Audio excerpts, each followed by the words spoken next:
So anyway, I hope that didn't mess up my video. It didn't. So okay, next thing I want to talk about. I did not know this, but this is just a little factoid I'm going to share because I know everyone's going to be interested. You know, I'm a World War II fanatic. My father fought in France. My grandfather, who's really was my step-grandfather, but the only grandfather I ever knew, he was taken prisoner of war by Rommel when he was in North Africa, which I've told that story before. So, and I'll tell it again because I love it. And so I have all of his prisoner of war letters. Okay, so anyway, anytime there's something on that looks good on TV about World War II, I like to watch it. Well, I've probably seen everything on World War II, but I watched this documentary, and I did not know this, that during the war in Amsterdam, Holland, the Canadians were our allies, and so they tended to fight in Holland, in Amsterdam. That was sort of like their territory, I'll say, according to this documentary. And so the Amsterdam people were so grateful to the Canadians that every year on a certain day, probably Victory in Europe Day, VE Day, they send 1,000, I think it's 1,000, could be more, tulip bulbs to Canada. Isn't that so cool? I just love that. I love that idea. Okay, to help prime my upper eyelid, this real estate up here, I'm going to just use something really light like this and kind of go like this to prime it. I just love that idea. And the Canadians are very fond of Amsterdammers, and Amsterdammers are very fond of Canadians. In fact, Tsar Nicholas, you know, the one that was assassinated with his family, that was living the high life while everybody else was. I read a book where this one mother, this was about the Russian Revolution and during Tsar Nicholas, and I read this book where the mother cut herself deeply so that she could give her new baby her blood to drink. I mean, how awful is that? Everybody was starving and she didn't want her newborn to die. She didn't have anything to give him. So she would cut herself and get the blood and like put it in his little mouth. The baby eventually died. It's horrible. While Tsar Nicholas was living the high life and his bazillion kids. Okay, I'm not going there. So, what was I going to say about Russia? I have no idea. Okay, I'm looking for my eyeshadow brush. So that's why I'm getting distracted. And I can't find it. Where are you? Ooh, ooh, ooh, ooh. It's the one with the gold handle. And I can't find it. So I'm going to have to do another one. Use another brush. Okay. So, what else do I have? Okay, I told you my nail story. My handyman is coming today at 11, my time 11, and he is, like I said, I've got nothing but boxes in my garage, and so I think we're gonna go to Home Depot, and I can't even find a brush. Oh, that's not a good one. You guys, what the heck is wrong? Okay, I'm gonna have to use this little brush. Okay, so I'm going to start right here where my fat is. Changing colors.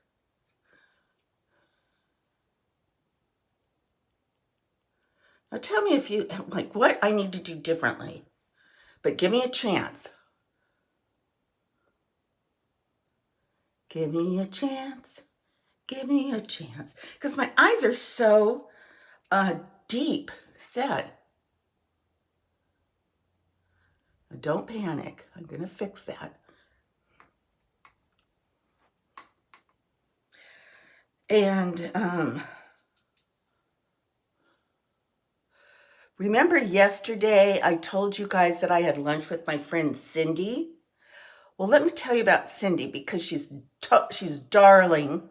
And I videotaped her, but obviously I had to take that video down because it had no sound. And so Cindy wants to do a YouTube channel on the value of friendships, gal pals, girlfriends. But this is her slant on it, which is, I think, a great idea. I want to help her, show her how to use iMovie and stuff. So she said she got out a picture from when she was 17 and got married at 17. And she said all of her bridesmaids, except I think she said one, she is still in touch with and friends with. And she just was thinking, reflecting on how valuable and how blessed she was to still have her friends. Okay, now I'm going to take this brush, since I don't have my other good brush, and try to blend this. So, and she's very close with her daughter, and her daughter has been encouraging her. So her daughter suggested a podcast. But then Cindy and I talked, and we kind of said, well, like she said, if she wanted to interview people, kind of an interview type format occasionally, where like, let's say she interviewed me, for example, and she would say to me, you know, like, Cindy, how do your friends, your girlfriends play into your life, play into your social life, play into your emotional well-being, and so on. And then, you know, we would get the conversation started. What do you guys think? See, that right here, it's bad. So, so we talked, she said she has and she is a really good friend. You know, she's fun to be around. She's a talker, and she's got lots of good things to say. And she's got lots of friends who are also cheerleading her on. Now, Cindy, let me tell you a little bit about her. She was married young, but then she was married to this really great guy who was friends of mine, my husband and I. They were part of our circle of friends. And he ended up passing away. He was quite a bit older than she was, but they had a good marriage. And he passed away about 3 years ago, I think. And so then after he passed away, her girlfriends helped get her over that hump of grieving, if you ever really get over it. And she started, I'm so jealous, she started line dancing. She took a class to get up, to get out of the house, to get going. She took a class in line dancing and met a ton of new friends, girlfriends, boyfriends, so on. Had fun. And okay, now I'm going to put this on. It's like a crayon.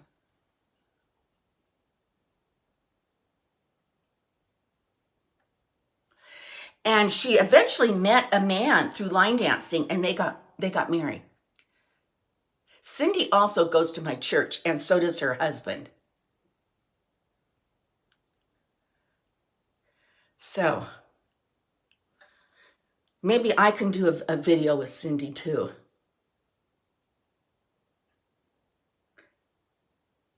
And my subscribers, you guys can check her channel out. I hope this video's going up and my mouth is in sync.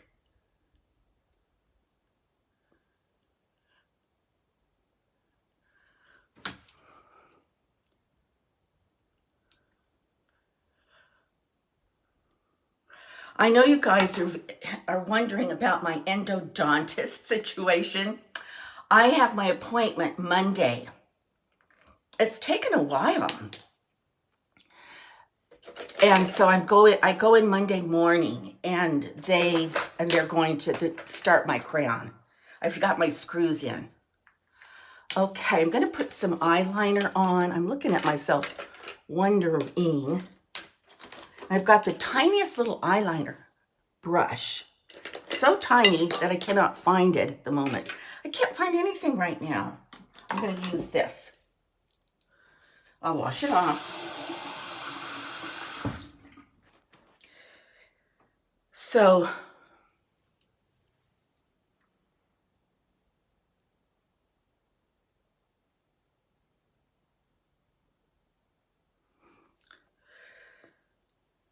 you know how when I put this on, and sometimes I don't get it close enough to my eye. I think I did that yesterday.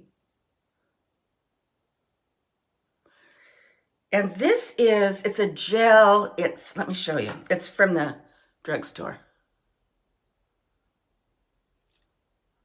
Lasting. I don't have my glasses on. So, I got a call from my sister. Hi, Carrie. A text, actually. Because, you know, my mom's 92. She'll be 93 next month. And her car is in the shop. Yes, she still drives. Yes, she has a valid license. But she herself has restricted her driving. She just drives down the street to the grocery store and back. And then if she wants to go to Costco or out for lunch, then my sister takes her. All her close friends have all passed away. It's really sad. And they were young. They were younger, a lot younger than my mom. So anyway, my sister called and said, her car's in the shop. Hold on.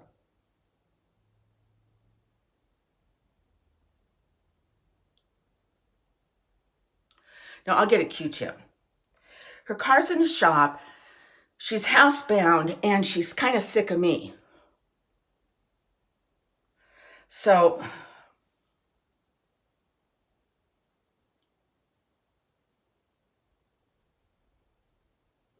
she's kind of sick of me being the one to always go over there. So she said, if you're thinking about going to visit her, now would be a good time. It takes me about 2 hours to get to her house. Okay, so I said, well, I would love to go visit her, but I've got this handyman coming, and I've worked hard to get the schedule in place. So what I did, I contacted my brother and then my niece and nephew, my niece and nephew live about 20 minutes away from my mom. So I asked if they could go by. I told them this scenario.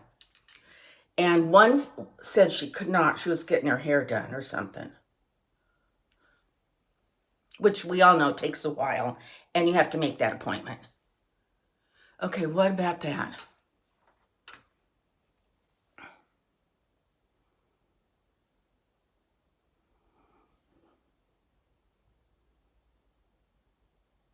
So, I'm going to clean that one up a little bit. I want to do this.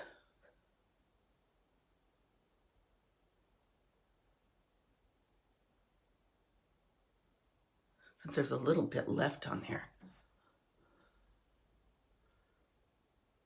Got to get my eyebrows tattooed. Again, it only lasts about 6 to 9 months. And it hurts like the dickens. But I had my brows done twice. My lips done twice.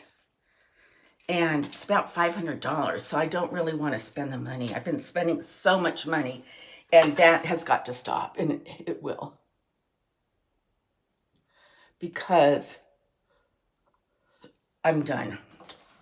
I'm done buying for my house. Okay. I think I'm about done, you guys. I'm going to dry my hair and then get dressed. So that's it for me. I didn't do my eyelashes.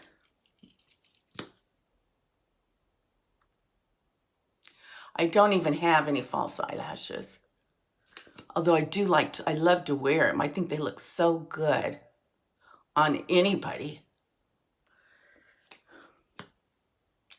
I'll share this mascara with you. You guys, I'm going to share a secret desire that I have. Desire being the key word. I've been watching this couple on YouTube. I'm obsessed with them. Obsessed. Their name are Julia and Tanner Hunter. They are adorable and they are living the high life. They're probably in their early 30s, maybe even late 20s. And they, like I said, they live the high life. From what I understand, they just bought a $2 million home in Nashville. And if you find them, they're going to blow you away. You're going to think, why the heck didn't I have the sense to live like that when I was their age? But they make their money on YouTube. And then I think he still has his corporate job, and he's a tech person. But they're fashionable, they're adorable, they eat and live this healthy lifestyle, but they're foodies and they love to go out to dinner and then they eat and they have cocktail hour and their home is gorgeous. So anyway, go to Julia and Tanner Hunter and watch their channel and see what you think. And take a look at their decor, because I copied a lot of my ideas came from their channel. They do like a decors, that's part of what they do, their lifestyle stuff. And, their Pottery Barn, Restoration Hardware, Home Goods. Oh yeah, I'm totally obsessed with Home Goods. Okay, I've got to get my hair done. P.S. I love you guys. I'm so glad we're friends, especially in this time of pandemic, because I get lonesome and I want to talk to somebody. So this was fun. Goodbye. Mwah. Come on.